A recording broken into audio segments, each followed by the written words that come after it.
ప్రియమైన స్నేహితులారా, యేసువారి ఘనమైన నామములో శుభములు వందనా తెలియజేస్తా ఉన్నాను. యెషయా గ్రంథము 40వ అధ్యాయంలో వ్రాయబడిన ఒక మాటని నేను మీ గమనానికి తెస్తాను. 29వ వచనములో ఇలాగా వ్రాసి ఉంది: సొమ్మసిల్లిన వారికి బలమిచ్చువాడు ఆయనే, శక్తిహీనులకు బలాభివృద్ధి కలగజేయువాడు ఆయనే. ఎవరైతే సొమ్మసిల్లిన వారుగా ఉన్నారో అలాంటి వారికి దేవుడు బలమిచ్చేవాడుగా ఉన్నాడు.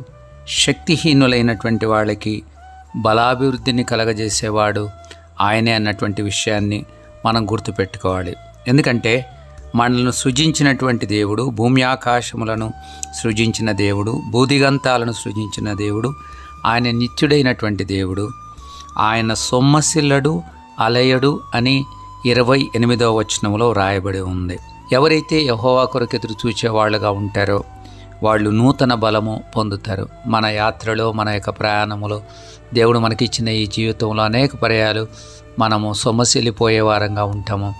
ఇక చాలులే అనేటువంటి భావన కలుగుతుంది. ఇక నేను పరిగెత్తలేను అనేటువంటి భావన, ఈ ప్రయాణాన్ని కొనసాగించలేననేటువంటి భావన, నా చేత కాదు అనేటువంటి భావన, శక్తిహీనత కలిగినటువంటి భావన, నిరాశ నిస్పృహలు కలిగేటువంటి భావనలు సర్వసాధారణంగానే మన యొక్క జీవితంలో మనం ఎదుర్కొంటూ ఉంటాం. ఎవరికైనా ఒక్కొక్కసారి రిజైన్ చేయాలనిపిస్తుంది, ఇక జీవితం చాలనిపిస్తుంది, ఇంతటితో జీవితం ముగిస్తే బాగుంటుందన్నటువంటి ఆలోచనలు కలగక మానవు. కానీ ఎవరైతే యెహోవా కొరకు ఎదురు చూచేవాళ్ళుగా ఉంటారో వారు నూతన బలం పొందుతారు. వారు పక్షిరాజు వలె రెక్కలు చాచి పైకి ఎగురుతారు. పక్షిరాజు అది ఎంతో ఎత్తుకు ఎగరగలదన్న విషయం మీకు తెలుసు.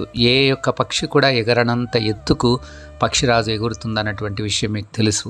ఆ పక్షిరాజు యవనంలాగా దేవుడు మన యొక్క యవనాన్ని ఆయన నూతనపరిచేటువంటి వాడుగా ఉంటాడు.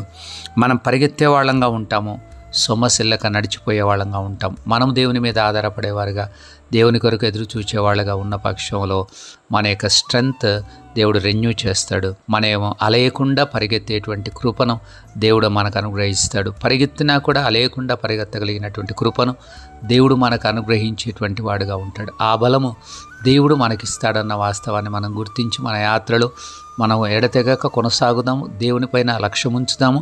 యెహోవా కొరకు నిత్యము ఎదురు చూచే వాళ్ళంగా, ఆయన యందు నమ్మకించే వాళ్ళంగా ఉండడానికి దేవుడు మనల్ని సిద్ధం చేయనుగాక.